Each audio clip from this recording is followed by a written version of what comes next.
Wow. Man, I really do need to move back down there, don't I? All right. Good morning, everybody, and welcome to another episode of Coffee Chat. This week on Adventures with Sarah, we are focusing on travel skills. And I think we all need to review our travel skills before we actually try to get out there again, because I don't know about you, but I feel like I don't remember how to even get to the airport. I don't even remember where it is. So I think it's time that we all get out our backpacks and we kind of start looking at hotels and how do we even travel. So this is going to be our theme for this week, is travel skills and getting back to basics and learning how to be good travelers. So we're going to kick off our week today with a travel journalist and a specialist in family travel, Eric Stoen, who's joining us from Ojai, California. Good morning. How are you? Good. How are you doing? Very good. And you are right close to my hometown, where I went with my kids this summer for spring break. And are you from Ojai? No, I am a Colorado guy. I married a California girl. We lived in Ventura for a few years and then really liked the schools in Ojai. When our daughter was 3 and getting ready for pre-K, we started her in Ojai and we were driving back and forth for a year or two and finally decided just to move to Ojai because it was easier. Yeah, well, it's beautiful there too. I mean, heck, why would you ever leave? We had to stop and pick oranges. That was the thing we had to do. Yeah, our house is surrounded by oranges and lemons and avocados. And when we moved in, we had about 100 citrus trees like on our property, and we've taken them all out because of the drought. And it just didn't make sense. Like it was all being wasted. We were spending money to water it all, and then they were just like falling to the ground, and we could only drink so much orange juice. But we still love, being here and being surrounded by all of these orchards. And it was a great place to be locked down last year, like going for walks every day and nobody out and taking my 14-year-old driving, teaching her how to drive like earlier than we were supposed to, but nobody was on the road. So it was absolutely perfect. So yeah, no complaints. Man, that was smart. Geez, I should have done that with my kid who's 16. I didn't even think about that, but yeah, that's a beautiful area. And the funniest realization I had, because I hadn't been back to my hometown in 30 years, and I had the weirdest realization driving that road down through Fillmore, from like Magic Mountain down to Ventura. It looks like Sicily, exactly like Sicily. And from our house and even some of our landscaping, yeah, we've and I have not spent much time in Sicily at all, but it definitely has a Provence, Tuscan type vibe as far as the same, probably longitude, I would guess, but the plants and the climate and everything else. And so, yeah, we love it because we love those areas of Europe and Italy especially. And so to us, this feels like a pretty good place to be based while in the US and not traveling. But as soon as the kids are off to school, yeah, we'll probably be in the real Italy again as quickly as possible. So are you ready to travel again? What are your thoughts about getting ready to travel again? Where's your mind at with that? We have 5 people in the family. So the 2 adults are fully vaccinated. The 2 teenagers will be fully vaccinated the first week of June because they just both got their first as soon as they were eligible. And then we still have an 11-year-old who will be eligible at some point when they open it up or when she turns 12 in February. Europe is technically, there are a few countries open, but like we've talked about before, they're not fully open. Things are not going to feel the same as we're used to. We love the Greek islands in the summer. It's our favorite place in the world to spend the summer. And we could have gone this month or next month, and we canceled it. We've now canceled 3 times since last June, and then August, and now this June. It just didn't feel like it was time. I got some feedback on Instagram saying that, yes, they're technically open, but don't come yet. And that was coming from the Greeks who need the tourism dollars. So yeah, we have deposits on hold at several hotels on the islands, and I have no desire to ask for a refund or whatever. They can keep that money and we'll use it at some point when we can get back. I have Italy booked in September, which just with a friend, with my college roommate, we try to go back like every 5 years because we studied in Florence together 30 years ago. And to me, that feels optimistic. Where I'm going to be doing some hiking at Cinque Terre for the first time ever. I've never been to that part of Liguria or the coast there. I've been to hit me up, man. I'm connected there. There you go. No, we on a Disney cruise a few years ago, which we don't love or recommend Disney cruises, but we did a couple European ones and stopped in La Spezia for a day. So that's about my only history over there on the coast. And so Yeah, I donated. There was a fundraiser a year or two ago to rebuild some of the walls along the Cinque Terre hiking paths, and the I think wineries or whatever you have along there. And again, I'm not really familiar with the area yet, and I donated to it, and it came with a free day of hiking from these experts over there. So they've already delayed it a year because of COVID, and I was like, hey, if I'm back in Florence for a week with my friend, we could just zip on over there and spend a night and finally take advantage of that, and I'll get at least a little bit of a feel for the area. So that is my only international trip I have booked right now. We have about a 3-week road trip booked in June, which I loved doing last summer. Like it was this hidden opportunity to finally see all these national parks in Utah and all these Colorado mountain towns. Like I lived in Colorado most of my life, and I had never been to Telluride before, and now I've been twice. Wow. And so it was really fun with the kids, with different combinations of the kids road tripping 5 times last year. And so my son and I are kind of doing a big one between California and Colorado, and spending some time in Vail, seeing Park City for the first time ever, and hopefully doing some of the fun Olympic stuff up there. Like I would think a 13-year-old boy would like the alpine slides or luges or whatever you still get to do around there. Like I've heard good things. And I'm totally comfortable road tripping, especially we'll both be vaccinated and we know how to wear masks, and that didn't worry me at all last summer. And I think it's going to be even more wide open this summer, but in a comfortable way. So your prediction is that travel, especially for families this year, is going to be just US based road trip kind of travel, right? That's the feed. Yeah, I posted on Instagram a couple days ago, just having all these conflicting thoughts, like so badly wanting to book a trip to far away, and just not being ready to do it quite yet. And I think so many people commented that they feel the same way. I'm looking at Georgia and Uzbekistan possibly with my son, because those are both basically open, I think. Maybe we need a COVID test or whatever. Maybe the Faroe Islands again, but even then I was looking at the Faroe Islands, and the dates that I was running, all the flights go through Copenhagen, and with a 1-hour layover, which technically would be fine, except that I think Copenhagen, number one, Denmark's not letting in Americans, and number two, I think the Copenhagen airport tests everyone for COVID when they arrive. So if we're having to wait in a line to get tested, we're not going to make a 1-hour connection to the island. And so then it's like, okay, so do we wait for the Reykjavik flights to start back up and then maybe go through there? It's like, there's no right answer, and we don't have to go anywhere. I just want to go. So who knows? Yeah, I have to go. That's why I'm going on the 27th, because I got to do logistics for all of my tours for the fall and make sure everything's going to work. But yeah, I have to admit, I'm a little nervous about some of that stuff. I mean, flight connections, and that's the thing I think is the key piece right now. It's not even who's letting you in and all that kind of stuff. It's how are you actually going to get there that seems to be the most problematic. And depending on how you fly there, what are you going to encounter? Because every single country is dealing with it in a different way, right? And so how do you even know? I mean, I've been doing my research, combing through all of this, trying to figure out, okay, I'm vaccinated, but that doesn't even matter right now. Nobody cares about that.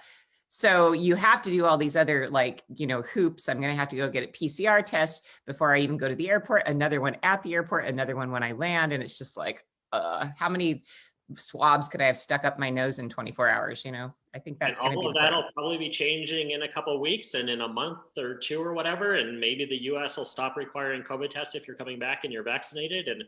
And ideally everything starts getting easier. But yeah, I mean, European airports, like which ones do you want to go through? I don't know at this point, because I hear different things. And if you're just connecting, do you need a test? Do they consider you kind of entering the country in there? I don't know. Yeah, it's a big mystery. So yeah, I would agree with you that going right now to Europe is not, well, it's going to be problematic, but then also once you get there, there's still curfews. Like you can't be out past 10 o'clock in a lot of countries right now, which maybe that's okay for people who go to bed early, but I mean, what a weird feeling. And also restaurants are not up to capacity. Museums aren't up to capacity. So yeah, kind of sitting back might be a good idea and just waiting, right? Well, yeah, and then I mean that complicates things, like you were just saying. I mean, with restaurants, like, okay, with kids, we'd be fine eating in a little Florentine, outdoor cafe or whatever at 6:30 or 7 if they open at 7 or whatever, and getting in early, but then they'll stay open obviously until 11 or midnight, and so it's easy for us to get in at that time. But if they're having to move everything back and squeeze everyone in just a few hours, then that's going to be even harder to go out with the kids so all those little That's one of the things that I've been getting feedback from my friends in Europe, is that one of the hardest things is sit down dining. So because there's just they can't have it full, they have shorter hours, and they're going to prioritize their local clientele, I would bet. So a lot of people who are local are just making reservations way out. So actually getting a seat at a restaurant could be tricky for the next little while. So I don't know. We'll see. It's a little bit of a crazy idea, but I have to go for businessy stuff. So I guess I get to be the guinea pig. Yeah, because So you get these cities to yourself, kind of, and you get to see yeah. them without all of the tourist groups. I mean, hopefully, huge tourist groups on buses don't return for a while, but beyond that, yeah, like I would love that. I would love to see. I would have loved to have seen Venice last year, just with like nobody there, you know. So I went, and I will just say it was kind of sad. It felt kind of weird and sad. And what was especially kind of weird and sad about Venice is just so many businesses had closed down. I don't know if it was temporary, but it might be. I mean, it's going to be different. The landscape will be different for business once we get back. But it was very, very strange walking down streets that used to be bustling and full of shops and restaurants and things like that. And like nothing, everything was shut down. So I don't know. It was a little sad, but hopefully it'll change soon. So I just wanted to kind of actually back up a little bit because my viewers haven't met you before. So if we could just kind of go a little bit back to like your origin story. So how did you fall into the travel industry? I was in healthcare for 18 years. Was really good at it. I had a great job, but never had a passion for it at all. And just always loved traveling, especially with my kids. Like it was so fun seeing, when they were born and seeing the world through their eyes and going to places like Hong Kong where I had been a dozen times, but then having to rethink all of that, taking kids and like, okay, well, just because I liked that doesn't mean that the kids are going to, and where are the playgrounds and parks and how do we make this kid friendly? And so I just started going with that and traveling one-on-one with my kids starting at the age of 4 and going to Australia or Easter Island or just crazy places that they wanted to go. And so it was already what I was doing. And then, but I had never really thought about getting out of healthcare until I won Condé Nast Traveler's Photo of the Year contest. There were like 21,000 entrants and they picked me based on my photo and my essay. And it was a $25,000 prize trip to Florence, which was fine and fun. And we used it and had a great trip. But more than that, I wanted to like meet the people at the magazine and these travel writers like Wendy Perrin, who had inspired all of my travels like for decades. And so I used that as an opportunity to go to New York with my son. I think he was 3 at the time, and go by the offices and have lunch with Wendy Perrin in the Condé Nast cafeteria and all this stuff. And I was like, this is so much cooler, just like looking around their offices, and thinking about, I don't want to go back to healthcare after this. Like I want to be in an environment like this. I want to be like passionately telling people where to go with their kids. And so it took me about another year until I just was ready to quit and quit my job. And Wendy gave me advice. She was like, well, check out travel blogs. And I didn't even really know what travel blogs were. And she's like, well, here are some family ones that I follow. And I looked at them and thought, I'm going to cooler places than that. And my photography is really good. I could totally start blogging. So I did. And it led really quickly to social media followings and invitations places. And so I just kept traveling, and it was kind of nice not having healthcare even to check in with like from the road. Like I could just 100% be on a trip with my kids. And that's always my goal still, even if I'm documenting things for my website or social media. I don't do video. I don't want to take time away from our trips or pose them. Like we have maybe one family photo a year, and that's only if like a shopkeeper insists on taking one of us. Otherwise, I don't stop our trips to say, oh, this is really Instagrammable or whatever. I just try to document what we do and just see the world and figure out what's amazing out there that people don't think of, because everyone doesn't need to go to Disneyland every year. They don't need to go to these, with Costa Rica and Iceland getting so popular, it's like, well, there are lots of cool alternatives to those even. You can stay ahead of the popularity in the tourist groups. So that's just kind of, I've kept going with it.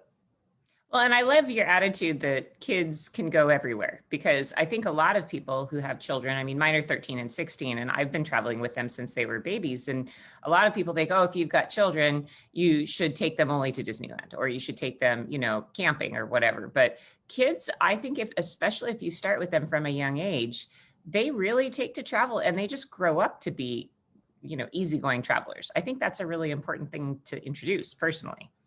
Absolutely. A few years, I've told the story before, but a few years ago, somebody wrote to me on my website and they're like, is it possible for a toddler to be worldly? And I thought about it. I was like, I don't think so. I'm like, honestly, that if somebody travels a whole bunch between like 0 and 4 or whatever, and then goes to some city in the middle of America and grows up there, I'm not sure that they're going to remember that. But it is possible for every trip to build on the past one. And like you said, for kids to become super easygoing travelers. And then if you keep it going, then yeah, then they have this amazing non-picky palate where they want to explore the food everywhere, and that they don't expect pasta and pizza. And like, yeah, I don't know who my kids would be without travel, without having seen 60 something countries, because every single encounter with an Uber driver, or every meal, every tour guide who kind of takes us to their private places, like everything builds just a little bit in their brain and makes them who they are, and gives them skills or knowledge or a world view. And I like who they've become because of that. And so, yeah, I don't know that you could just travel for a couple of years and stop and have that gain, but absolutely, like it was so easy taking kids at 3 and 4 on 12, 15-hour flights or whatever, because they're used to it. Exactly. And, and my kids now, they love flights. They get on and they just dig it. They get on with their headphones and they're so excited about having somebody bring them food and watching movies. And I mean, they're really good. I know a lot of people worry. I will say the earlier days were a little tricky. I remember my youngest son, or my older son, the first trip I ever took with him on a plane, I put the car seat into the plane, put him in the car seat, and he kicked the seat in front of him the entire flight. And the woman in front of him was just about ready to kill him. And I'm like, what am I supposed to do? Duct tape his legs down? Like, he's a human being who's going to move. So have you had frustrations like that with your kids, like getting them going? I mean, I know that a lot of people, when they see a person getting on a plane with a lot of kids, you can start to see like the laser beam eyes, like looking at you like, what are you doing? Oh, absolutely. Yeah, totally. You overhear nasty comments like, oh, great, I'm in a row with them or whatever. Yeah. Yes, probably starting at 8 or so, we were fine with our kids. Like if we only got 1 or 2 like business class upgrades, sending them up and knowing that they can totally handle themselves, and they're probably going to be more mature in business class than some of the business class flyers, and that the flight attendants are kind of looking after them. And so we usually don't have them sitting by themselves, like in the back, like I don't know, weird things can maybe happen, but with bigger seats and more privacy and the flight attendants, like we felt comfortable sending them up by themselves. They've never flown by themselves. I think they totally could handle it. But yeah, early on, like we had, kids between 9 months and about 21 months want to move. Like they do not want to be, whether you have a car seat or just a normal airplane seat or whatever, like it's a pain. And you might be walking around and, bumping them up and down in the galley for hours or whatever during that flight to keep them occupied. But man, as soon as they get in, and we're fine with electronics. Like you said, headphones. Oh yeah. Games, whatever they want to be doing on a plane. In the old days, we would have the DVD players and tons of DVDs and charge them up. And I mean, anything that can occupy them during the boring parts of travel. We don't want those during the cultural parts of travel. But if we have long car rides or train rides or plane flights, absolutely. Like we don't want to entertain them the entire time playing tic-tac-toe or whatever. It's like, heck, put on your headphones and go. Yeah, no, I agree. And I mean, I'm just like, bring all of the electronics, whatever you guys want. I don't even care. Sure. If you want all the apps, I will buy all the apps. It's okay, because it's worth it. But I will say, now having experience traveling with kids from the time they were little, like my youngest son, I remember traveling with him when he was a month old, and he was in a sling, and I just kept him like attached to me the entire time on the flight.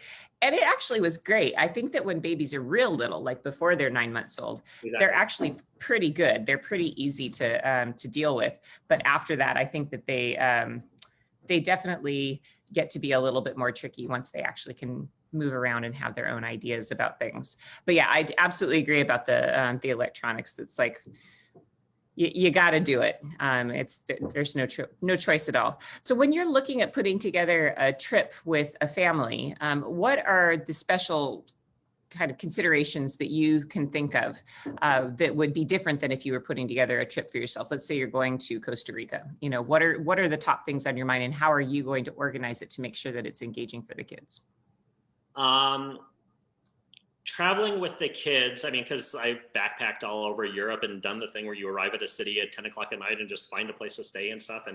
And with kids, I've never done anything like that. Like at this point, we have somebody meeting us at airports because I don't want to, with tired kids and tired parents, I don't even want to get into an airport in a foreign city and have to figure out, number one, is there an ATM in the airport? Because there's not always like an ATM that's available. And how are we going to get to the hotel? And is it better to take a train, or do we have to deal with a possible scam with a taxi ride or whatever? So at this point, I pay more anytime I'm traveling with the kids to have somebody meeting us there, and it's worth $20 more or whatever to be able to get into a van that's already waiting and drive straight to your hotel and not have to worry about paying because you've already paid in advance or whatever. Pre-booking all hotels, obviously, leaving lots of time open during trips. For spontaneous things, not overbooking activities, maybe doing some walking tours a few places, maybe some museum tours that are totally kid oriented. If I was going by myself, I might try to appreciate the food scene a little bit more, but with kids, we're happy doing picnics. We love Paris with kids because it's super kid friendly. There are parks everywhere. There are little boulangeries and place and markets everywhere to get baguettes and ham and cheese and strawberries and everything else. So then you go to the Eiffel Tower and you have this picnic dinner where there's a playground and the kids are running around, and then there are people walking by selling you amazing wines for like €5, and it couldn't be kid friendlier. And so, I mean, as far as the kids love the wine, man, it's great. Whatever. And so, yeah, so I don't even know if that answers your question, but yeah, we think through trips on what are the kids going to like? And you never know whether it's going to be 100 degrees when you arrive somewhere or when you book it, like 100 degrees, or whether it's going to be pouring the whole time. And so you want to leave a little bit of flexibility and be ready to spend half a day in your hotel if you need to, or whatever. But yeah, we try to make every trip about the kids and think about it from their perspective, and don't plan adult meals, don't plan adult museum visits. There's plenty of time for that after they're in college. Like we can go back and we can spend 4 hours in the Louvre or whatever, but kids don't want to do that. And to drag them through that is miserable for everybody. So. Oh yeah. I've been saying that for years because I've been working with family groups for years, and like forcing kids to go to the Louvre has always been like, are you kidding? One of my favorite, you actually brought up a really important point though, which is sometimes just pay the money to make things easier. And those transfers are always the thing that just takes a lot of doing when you've got kids. I was traveling with 4 boys 2 summers ago. 4 kids, not just 2, but 4. And the two who were not mine were younger. And we got into Nice like in really early morning. We needed to get out to the airport to get our rental car. And we looked at the map and we're like, oh, it's not so far to walk to like the metro. We'll just take the metro. So we were dragging 4 kids in August heat through Nice to try and find this metro, which it took us like more than an hour to find it. Everybody was pissed. Everybody was grumpy by the time we got to the place to get the car. And I just thought, this was so dumb. We should have just paid the $30, whatever it was. I know on the map, it only looks like it's, like a real short distance, but sometimes maps are deceiving. And I think when you've got 4 kids, distances are like 10 times longer. You know what I mean? Yep. Oh, we've done that in Copenhagen. We made the mistake multiple places where it's like, oh, the normal way to get into the city is you take a train or whatever. And then, but the train's probably not going to drop you off right at your hotel. So then you're still going to have to figure out how do you do it? Or you're walking and following Google Maps, and everyone's miserable and they're already tired. Or on that train, maybe you left something because you guys were exhausted and you're trying to get everyone off at the right stop. And so, yeah, totally not worth it. Well, and when you have kids that are under 10 too, I find that like you need to add in an extra half hour for everything you're doing. And you have to assume you're going to end up carrying everything that they own, because kids under 10 are just never going to carry everything that they have. So that was definitely a big lesson that I learned traveling with 4 boys through France was you got to just like add time and always pay the money to make things a little bit easier. It's just worth it. By the time we got to Paris on that trip, I was Ubering shamelessly. Like, okay, we need to go 5 blocks away to the grocery store. Uber, where's the Uber? Get a van. I don't even want to like deal with trying to schlep the kids up to the metro station. So yeah, I shamelessly Uber with children in tow. And I think that it's wise. I mean, it's like a penny wise, pound foolish thing, right? You look at it thinking, oh, I don't want to call an Uber just to go to the metro station because that's like 20 bucks I could spend on something else. Yeah, but that's an hour of your life you can never get back. Totally. And yeah, we made the same mistake in London when our kids were fairly small. I was like, well, the coolest things you see by walking and not by taking the tube or whatever from stop to stop. And so we would walk and walk and walk, and people would be exhausted. My wife would be like, can we please just get on the tube stop here and like go? And I'll be, no. And yeah, by the end of the trip, it was like, okay, yeah, we had our like week passes and we were just using the tube for everything. And yeah, people were not happy at the beginning. Yeah, well, and the other thing I think that's really important with traveling with kids is making sure that they pack light, because like I said, if you have a kid under 10, you're carrying their bag like you just are. You know, they'll drag it a certain distance and then they'll drop it and then they'll wander off, and they won't even remember where they left it. Yep. No, I was just thinking about that. Yeah, a minute ago when you were talking. We try to stick to one bag per person, but really we probably have two giant duffels that have everyone's stuff in them, as far as like 5 people's clothes and shoes and everything else are in the 2 duffels. Then maybe one kid takes a bag, the oldest one, and has headphones and stuff in there for the other 2 kids. And then my wife and I both might have carry-ons or backpacks with laptops or whatever, so that we always, 5 things, and some of them are on our backs. And if the kids aren't doing anything, then that's fine and we can handle it.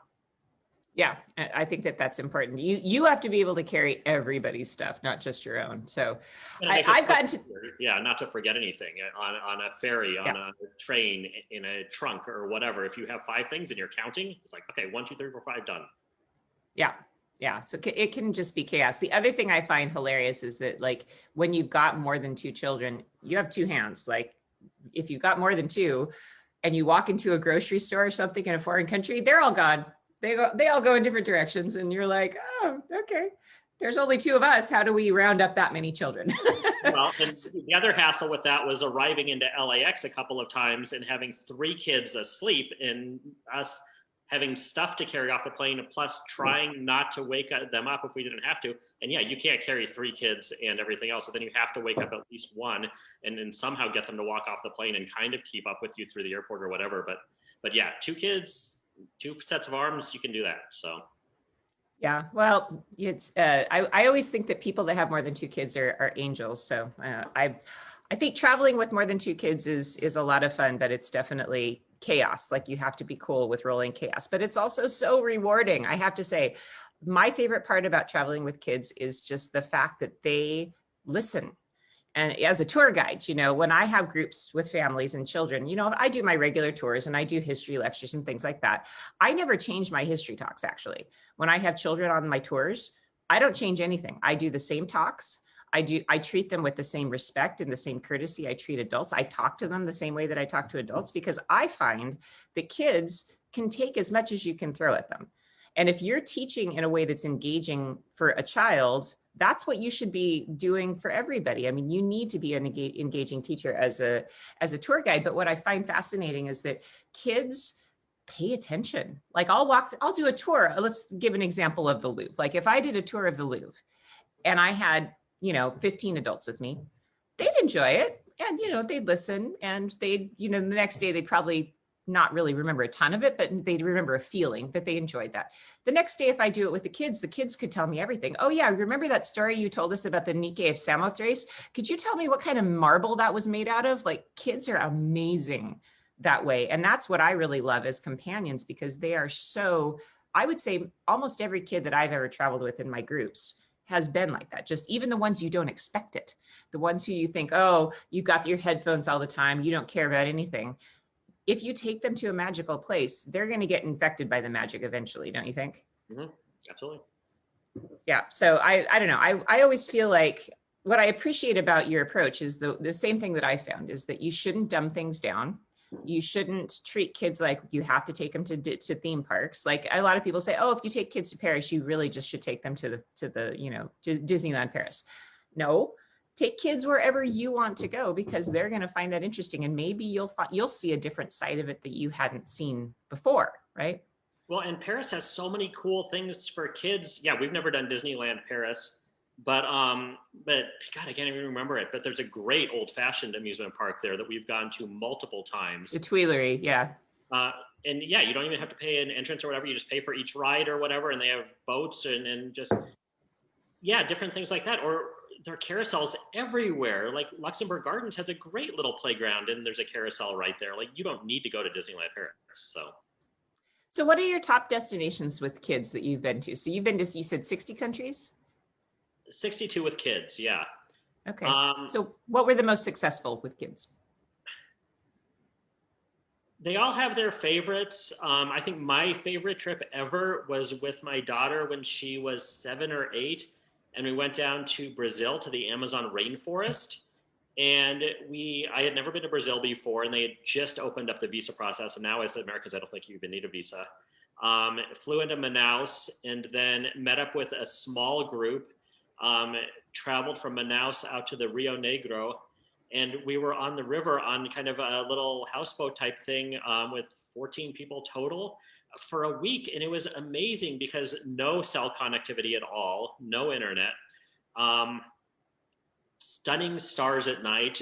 The kids are fishing for piranha during the day, like on the sides of the rivers, and then the boat would just anchor in the middle of the river and they would jump off the top and just have a great time. Stunning scenery, great food, some of which they caught. Like we would eat some of the piranha and stuff that they would catch.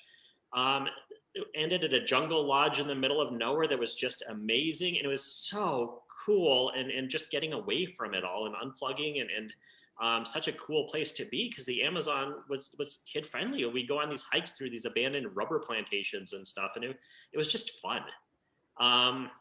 And it helped that we were on a small boat and there were some other travel writers and their kids, and so we all got along great, and half of us knew each other before the trip. My son loves islands. He's loved the Faroe Islands, Greenland, Easter Island. We've done Maldives and Seychelles, like you name it. He's been my main travel companion, so he's been to more countries, I think, than the girls have.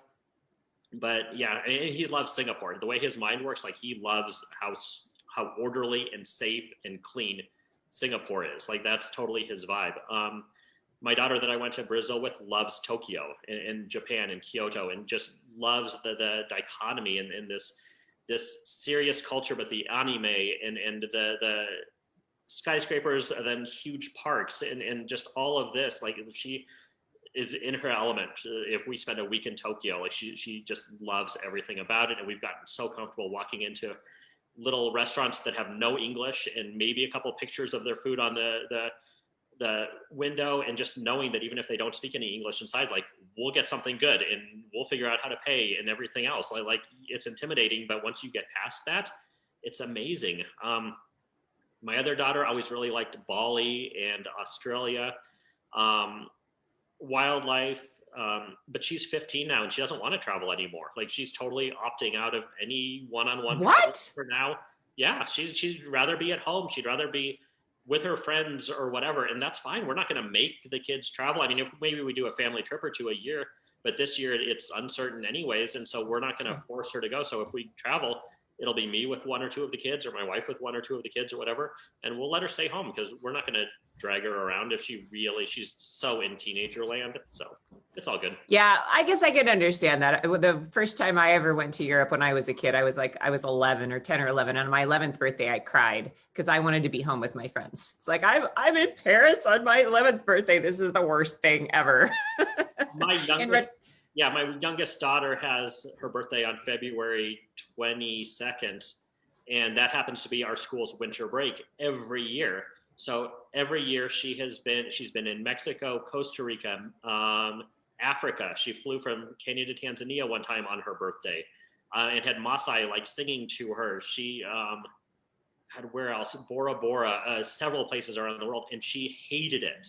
And so she loved COVID in Morocco too. She was there for her birthday. So she loved this year being able to be at home because that's what she's always wanted, but we've never really wanted to entertain that. Even we love her and everything else, but that was always like a really good week to travel somewhere far away. So we did, and yeah, she will probably have traumatic, I don't know, therapy bills or something from all of that. Well, you know what? That's the problem is no matter how you raise your kids or do things, they're always going to end up a little bit messed up. I've just given up on thinking that they're not going to be a little bit messed up. It is what it is. So just for people who are watching, if you guys have questions for Eric, or if you have a question just about travel skills or family travel, please go ahead and put it in the comments. I just wanted to read one comment that we got from our friend Jerry Kurt, who we always love, who comments all the time. What's the major difference between touring with kids and without?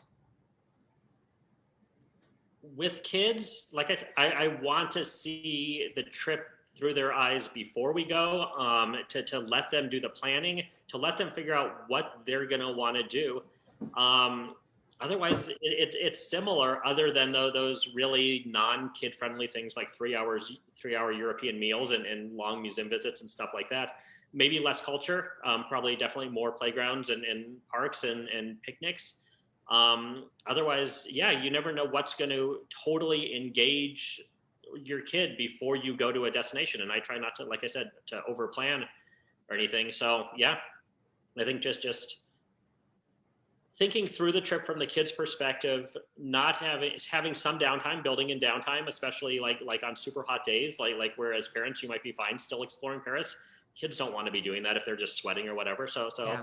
Find some time to go back to the apartment for a few hours during the heat of the day or whatever. So otherwise, yeah, so some differences, but some things are exactly the same, and you're going to really cool places and you're seeing them. And like you're saying, like under 9 months old is so easy to travel. When people write to me and say, well, what is an appropriate destination? I'm like, go wherever you want to go.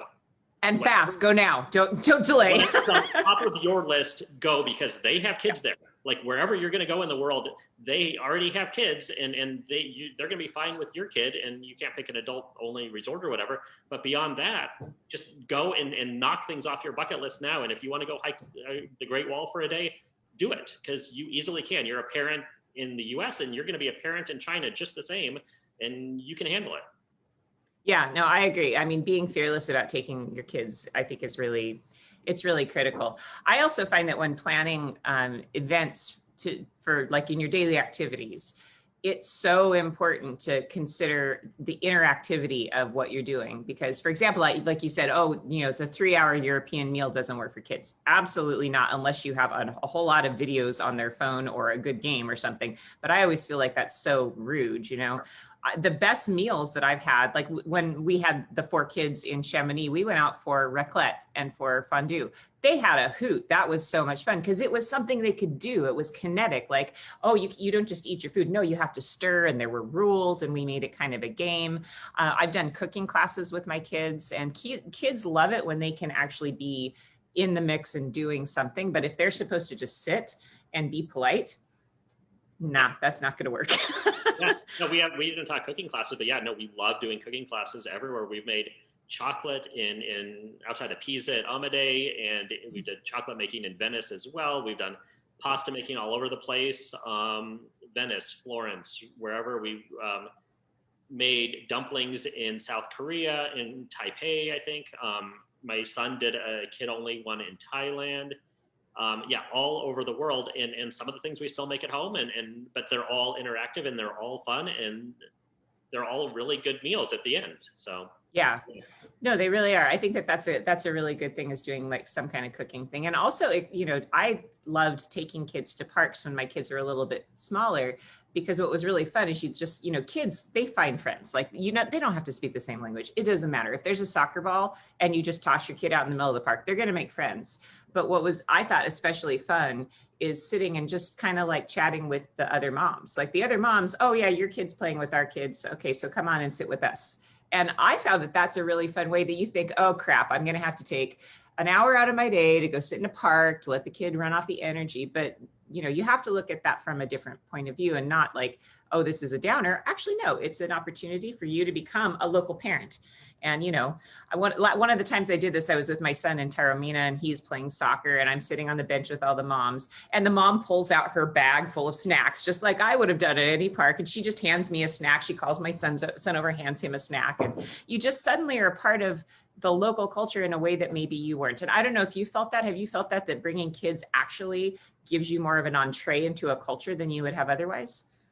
Oh, absolutely. Yeah. Anywhere.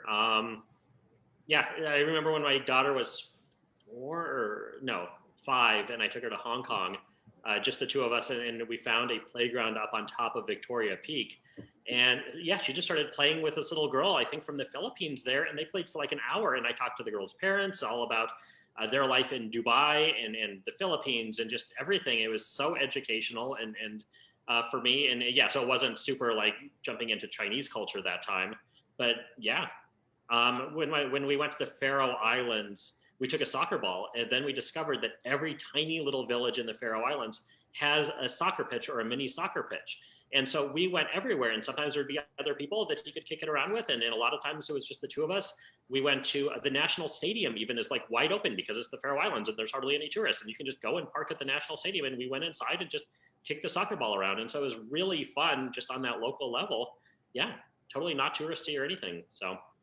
Yep. So one of the most common questions I get from people who are looking to travel internationally with their kids is, what is the optimal age to start travels internationally? I have my answer. I already know what my answer is. And we're accepting the baby phase. What do you think is the optimal age to start travel where you think the kids will actually remember it and enjoy it? It's funny. I don't think I've ever been asked that before. And it's such an obvious question.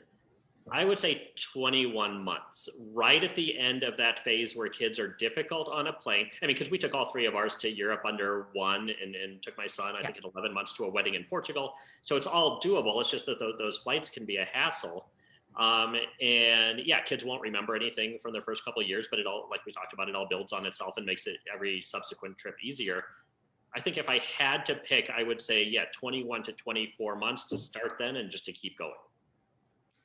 My answer is a little different, and I'm coming from a tour guide perspective because I've worked with groups of families for many, many years. And I've had kids on my tours as young as 6.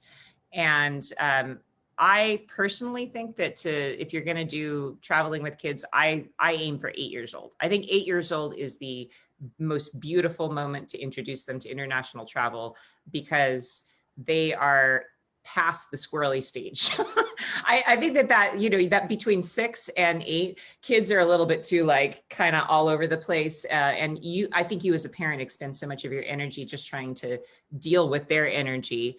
But once you get to 8, the intellectually curious side of kids emerges, and also they start to actually remember things more. I think prior to 8, they probably won't have a big memory of what you've done. So that for me is the sweet spot between 8. And I think for me, if I were to choose the best zone to take kids traveling, it's middle school. Middle schoolers are amazing and they're so fun to travel with.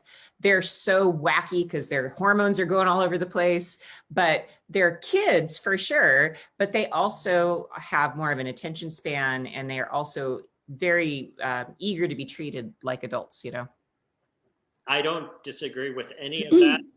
One of the very first blog posts I wrote was called "The Best Age to Travel Everywhere."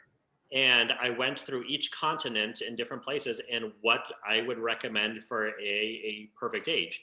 And some places like Australia, it was like from birth onward because it's so easy and the food's easy and it's English speaking and pushing a stroller around Sydney is easy, whatever.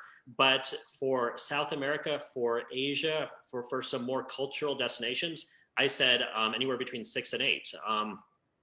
For those exact reasons, I think to appreciate temples and I think 6 worked out. I think we did a safari when our youngest was 6 and it worked out well because it was animals and it's relaxed if you have your own safari vehicle and all of that stuff. So I thought that worked out just fine.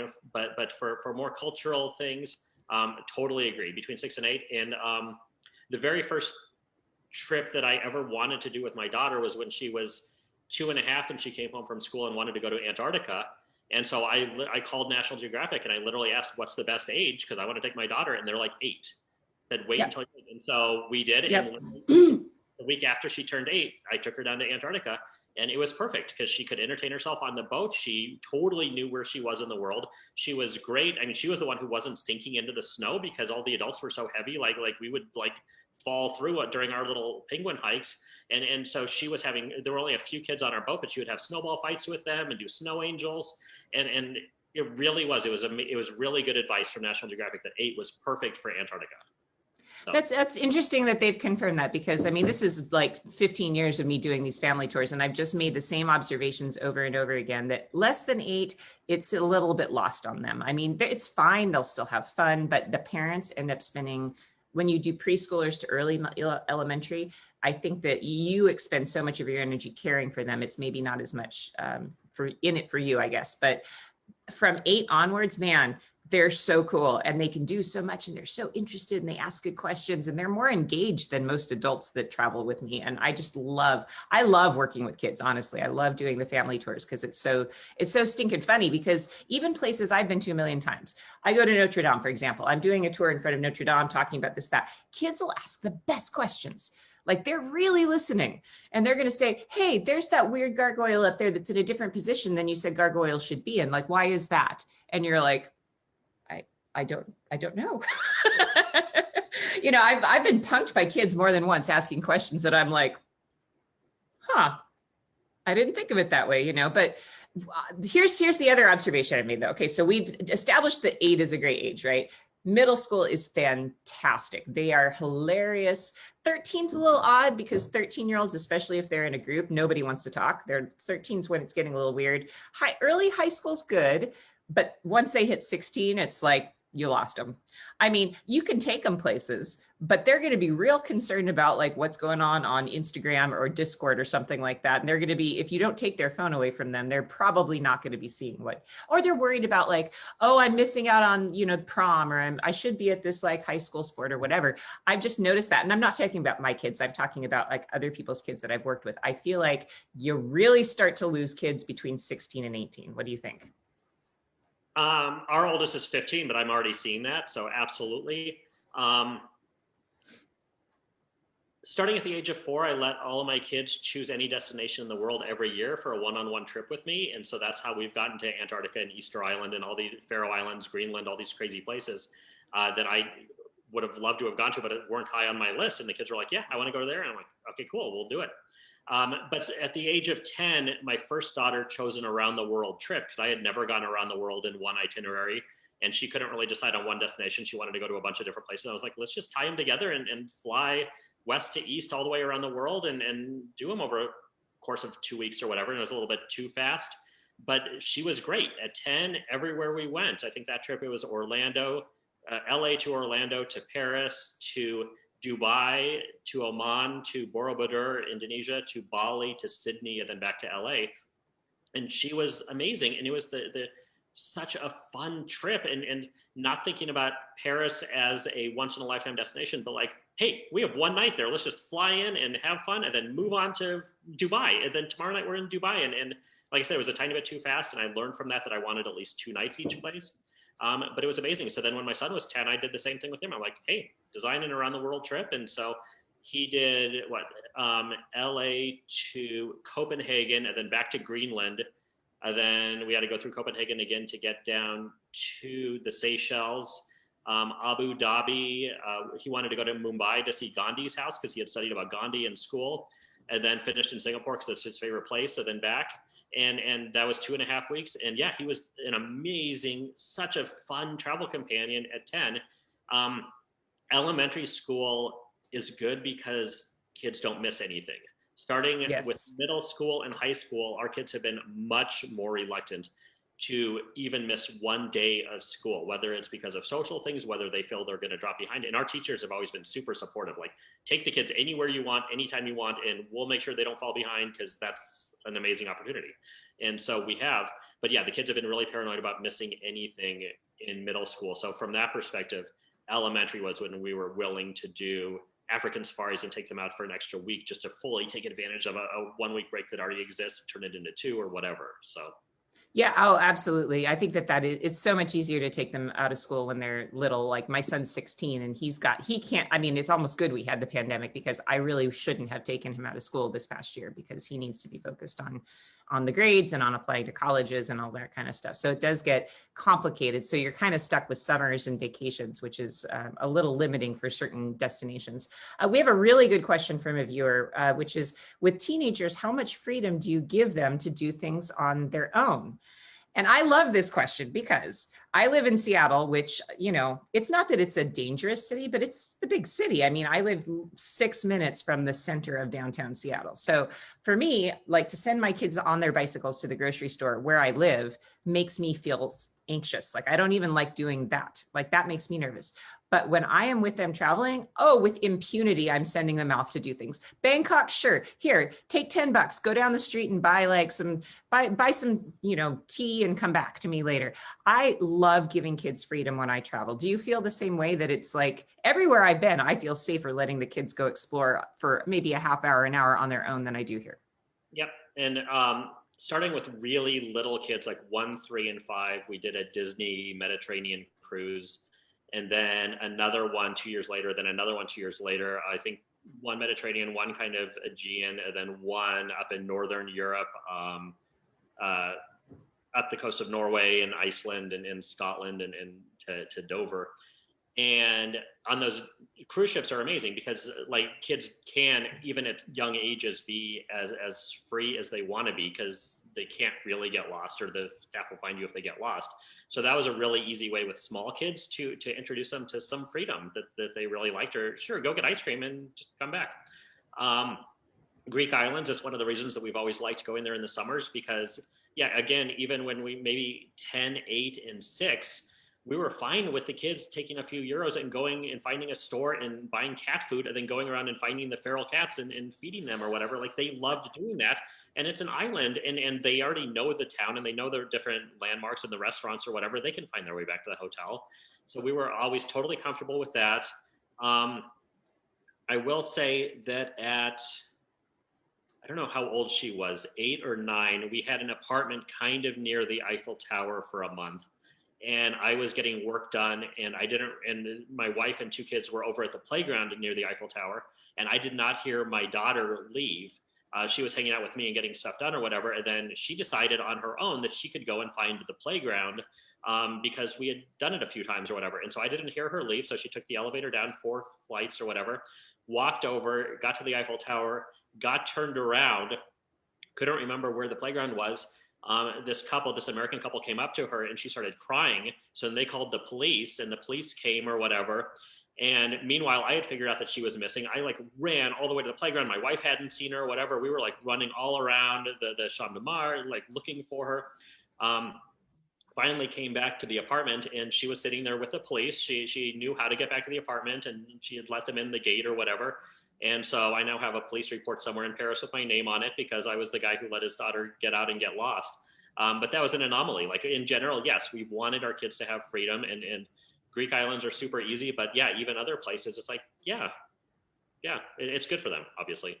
Yeah, I think so too. I mean, when my kids were like we rented an apartment in Sicily once when my son was 8, and I am a late sleeper. He was getting up early because he was jet lagged. So I just would leave like some euros on the counter and say, okay, when you get up, take the keys to the apartment, walk down the street, get brioche and granita and coffee and bring it back.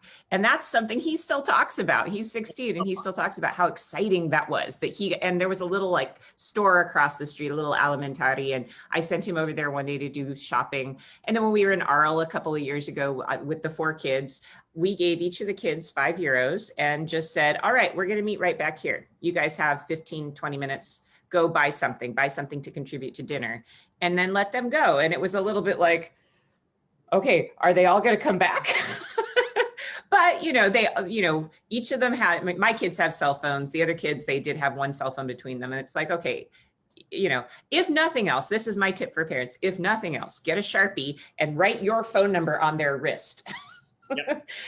That sounds crazy, but I mean, I've done that at Disneyland before too, when my kids were little and I wasn't sure where they were going to end up. I mean, it sounds insane, but yeah, just roll up their sleeve in big, letters, write your phone number. And then if they get lost, they can just be like, no matter what the language is, right? Nope, we've never done that, but I've totally heard that advice from multiple people and it makes sense because I also lost the same daughter in Hong Kong.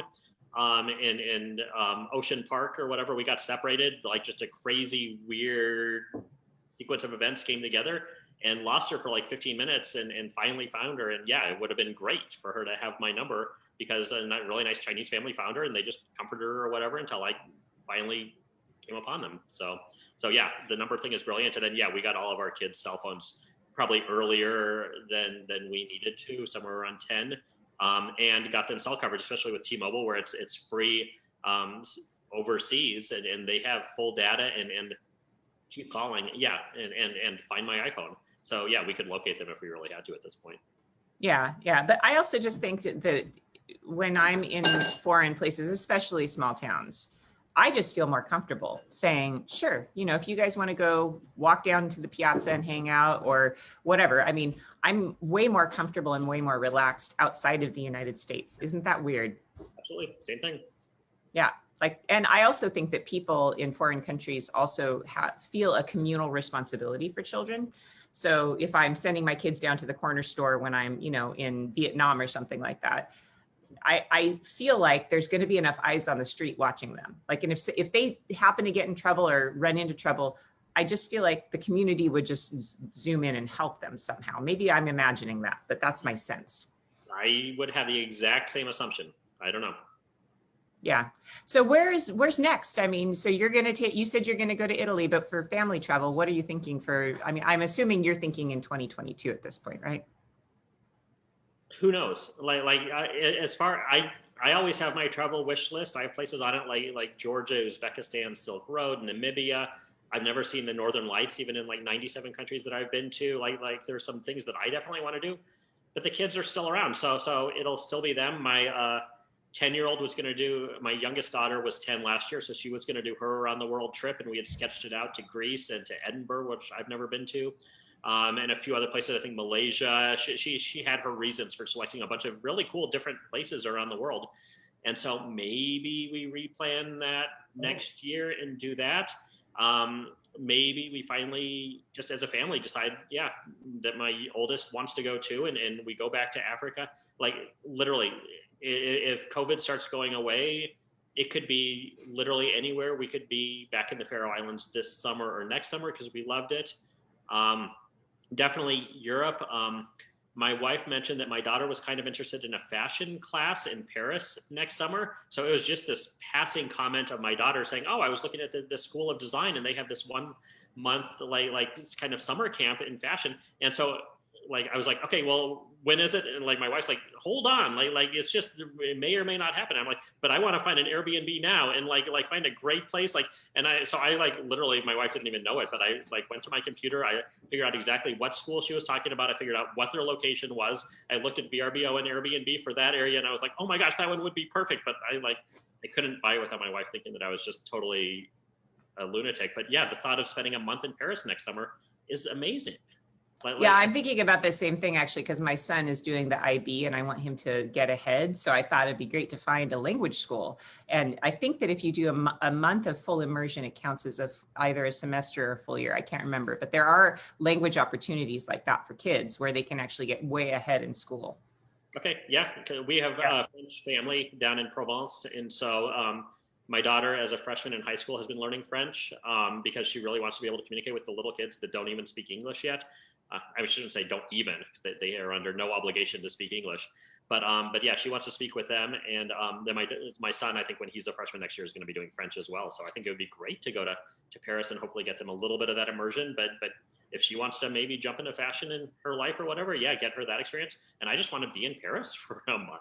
That'd be great. No, you have to. It's not that you want to, it's you have to because your daughter wants to do this program. Yeah, I would never send my wife and her by themselves because I have to be there. Totally. Yeah. Yeah, exactly. So I wanted to address one question. What did he say about the T-Mobile service abroad? So I have T-Mobile, and it sounds like Eric does too. My kids have T-Mobile. And what the deal with that is that when you're abroad, T-Mobile lets you have data and calls everywhere. It's included in your plan. The data, I will warn you, is pretty slow, but it does work almost everywhere. I actually have found that even if I think T-Mobile's fine, because I do a lot of live streaming and stuff like that, I get a local chip that's my particular situation. My children have always been fine just using their T-Mobile signal. Have you found the same, that it's been adequate? Yeah, I mean, it's 2G. You see that little E pop up on your phone and you're like, ooh, this is going to be painful, but it's generally good enough for Google Maps and for checking emails or whatever, and maybe uploading something to Instagram. And yeah, I mean, the faster that home-based internet gets, the more the difference, and it's noticeable. but even then you're on Wi-Fi so much of the time, obviously in your apartment or your hotel or even some restaurants. And so that's fine. But yeah, the T-Mobile, I mean, a few years ago, it was like 90 countries, and then it was like 104, then 120. And at this point, it's almost everywhere in the world that you can literally get off the plane and turn on your phone. And within 2 or 3 minutes, like it's locked onto a local tower and you're downloading email. And it's so convenient because, yeah, you don't have to buy a SIM card. You don't have to think to notify like AT&T or Verizon or however those work, where you have to spend $10 a day on data and you have to tell them in advance and add it onto your plan or whatever. Like T-Mobile, it's 25-cent calling. Like if you do need a call when you're overseas, I think it's free calling back to the US if you're on a Wi-Fi network over there, which is awesome. But yeah, it's just that convenience of, if you're going to several countries, or like when we're going around the world, like heck, we don't have to worry about that in anywhere. Like if we're in Paris for one day, we have coverage. So yeah.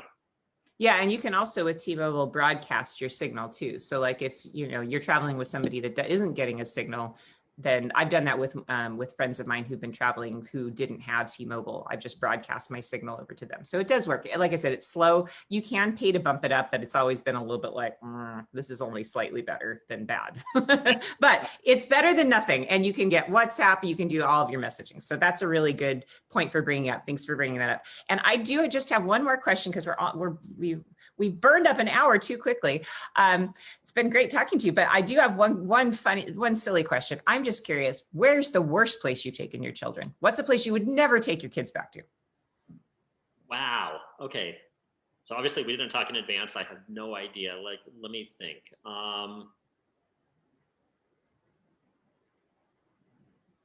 Is there any place you just had a really bad experience?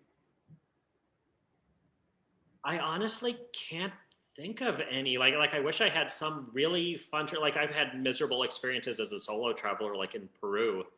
But no, I don't think, like literally in 62 countries with the kids, that like Bora Bora was beautiful but really boring. Like I for whatever reason I liked the Maldives even better because like we could rent or not even rent, but our little overwater villas came with bikes, and so like the kids loved the Maldives because they could ride bikes everywhere and have the total freedom on a little private island to go get ice cream or whatever and just ride their bike literally around the island and then come back. So that's another example of freedom. So yeah, Bora Bora, I don't know that I would go back to with kids, even though it's like stunning and you can't say many bad things about it. It just wasn't very interesting to me. Yeah, it's funny. And any place that I visited by myself or with friends as a solo traveler that I really didn't click with, that I thought was kind of boring, like Brussels or Helsinki, or maybe I shouldn't even be giving examples, but just places that I didn't love, like I've never taken the kids to.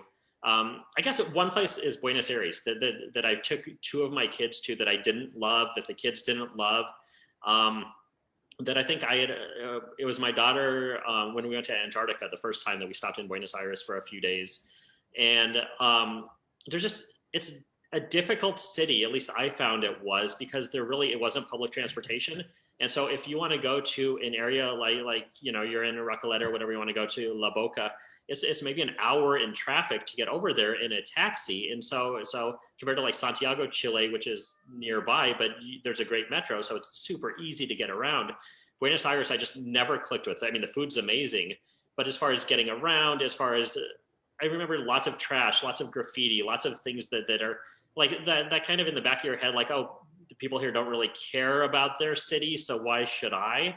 So I'm sure that I'll get comments because I mean, otherwise I love Argentina. I spent so much time in Patagonia and Salta in different areas of Argentina. So I love the country, but I've never liked the city. Well, and that's fair too. I mean, I think that sometimes big cities like that can be something that maybe don't resonate with you, especially if you have kids. But that question actually answered a broader question for me, which was if you had the same experience, that I feel like bringing your kids makes even places that you don't maybe like on your own, it makes them enjoyable. That's my theory. I don't know if that I'm making sense, but places that I've gone that I was a little bit like, if I bring my kids, you just see it in a different way. Like they think everything's cool. Like they're just like little kittens in a grass field. They are like, everything's cool. Oh my gosh, they have a different color of ice cream, And even places that you might have been as a travel writer kind of like, it's okay. I think you find magic, when you're with kids. Agreed, but I also feel like I have this, I don't know if my wife would consider it a personality defect or what, but that I try to overemphasize the positive when we travel. So even, yeah, if they're because I think I've always been afraid that the kids wouldn't like travel. So I go out of my way to try to make trips really good. And I think it really bothers me or makes me stressed when things aren't going right. It's maybe it's social media too, trying to make things look really good or whatever when maybe there were some miserable times or we didn't love a place or whatever. So I think, yeah, with kids, like I would probably go out of my way to overemphasize the positives and the fun things and try to find those things. Yeah, even if it's not really a fun trip. And yeah, maybe then that affects their mindset, and maybe that eventually affects my mindset. I don't know, but that gets just another layer to what you were just saying. But absolutely, no, the world's magical, and kids can find joy anywhere. They really can. And I think that especially for people who maybe, I mean, I've been professionally traveling for 25 years. So for me, it's sort of like, I feel like, I've seen everything. But then when I've got with my kids with me, it's completely different because they channel that energy of like a kitten, like, oh my gosh, everything's amazing. Oh, like they love the airport lounges. I take them into airport lounges and they're just like, oh my God, we can have anything we want to eat. Are you kidding? This is the best thing ever. They didn't want to leave the Hong Kong airport lounge because they thought that was the best thing they'd ever seen. And I'm like, cool. I mean, I look at it and I go, actually, you're right. It is really cool. So anyway, I highly recommend travel with kids personally. And I can tell you obviously do too, since it's your passion. What are you going to do once your kids are grown up? Are you going to keep covering family travel? No, I like literally my wife and I like so many mornings we're like, where are we this morning? Oh my gosh, we're at that hotel in Turkey and we're having cappuccini out on the deck and everything. Like we're so, I mean, not that we're eager to get rid of the kids, but when they're gone, no, I mean, maybe I'll keep my social media accounts going, but otherwise I'm going to kind of be in retired mode, or we're just going to be exploring in all these places that right now we can't drop everything and go to Venice because we want to wake up tomorrow morning in Venice. But without the kids, we can. And like, I've never seen the Amalfi Coast. I've been to Italy 40 something times, and they're What? like, we've just never gone because like I've gone back to Florence 35 times or done travel campaigns in Emilia Romagna or the Dolomites or whatever. And so like obvious places, like Italy's my favorite country, and still like there's so much to explore. And so I think a lot of that's going to be with my wife, and we're just going to have so much fun. And or like our favorite restaurants, like in the Dolomites, like we had this, I mean, almost every meal there was amazing and kid friendly, but like places where we just want to go back to, where we're constantly talking about it. Like, oh my gosh, remember that the thing drizzled with pine syrup, and that was amazing. And so yeah, no, I think my wife and I, and she has a European passport. I guess if I spend enough time over there, I could probably get one too. But no, we'll be maxing out whatever I can do 6 months a year, and probably just traveling and loving life and coming back to California often and seeing the kids, but really just enjoying life and using all these frequent flyer miles that we've built up and stuff. Yeah, you must have a lot, I would guess. Well, Eric, it's been such a pleasure to talk to you this morning. And how can my viewers find you? Where are you at? You're on Instagram, I know, but what is the name of your blog? I'm Travel Babbo, which is basically Babbo is in certain parts of Italy. It's Daddy. So Tuscany, yeah. Emilia Romagna and stuff. So yeah, Travel Dad. So Travel Babbo, Babbo, and that's on any social media, or that's my website is either travelbabbo.com or just babbo.com redirects to that. So super easy to find me, and I'm an open book and always happy to give advice or whatever. I'm not a travel planner, and I'm not a tour guide, but I can share anything that we've done. I can give advice based on it. So that's all I try to do is just kind of blog and do that. Great. Okay. Well, everybody out there, go ahead and give Travel Babbo a follow on Instagram or any of the social media platforms. You can check out his blog and see all the different fantastic places he's been. I got to catch up with you, man. I've taken my kids to a dozen countries probably, but we're not quite there yet. So 60, not quite there, but maybe we'll work on it. We're pausing right now. So if you jump on it a little bit this summer, you might be able to do better. I'd so love to jump on a plane with my son and go to like Georgia and Uzbekistan. And I don't know that that's going to happen. I don't know that he really wants to go, and I don't want to make him do anything just because he wants to get out of California for the summer. But yeah, maybe we add it to it this summer. Maybe we don't, but it's just a number. I'm not trying to see everywhere in the world. I'm not trying to take the kids everywhere because I'd rather go back to Italy every single year than add on random countries just for a passport stamp. So yeah, that's pretty much where I'm at. I've been, this is my 26th year, 27th year in Italy. Yeah. I've seen far fewer countries than you, but I've probably seen more of Italy, and that's okay with me. Oh my gosh, and that's all I want. Like my wife has this whole folder of like restaurants that she's heard of, like that are in the middle of nowhere, that are like written up and just like amazing. And so yeah, we just want to so explore just everywhere in Italy. And in my first canceled trip last year was to Sicily. I was going to go to the TBEX conference there, but really kind of explore Sicily more. So That's my zone. That's my thing is Sicily. So hurt to cancel that. So I'd love to still, get to Sicily and explore a little bit. And like I said before, Cinque Terre this fall, maybe September for the first time ever. But yeah, going back to Florence every year, I'm totally happy there. I like waking up and just, it's the best. It just really is. So it's been a pleasure, Eric. So again, this is Eric Stoen, Travel Babo. You can find him in all different places. Thank you so much. It's been such a delight. I'd love to have you on again, and we can keep up the conversation on traveling with kids, because I think it's such a great topic and really want to encourage people to consider that once travel opens up again. Yeah, no, after all these years of following each other, it's so fun to finally talk for the first time. So I know it is. Yeah. Fun. Very good.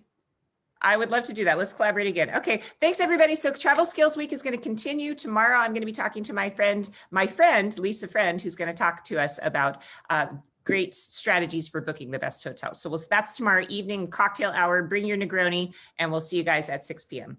Thanks everybody.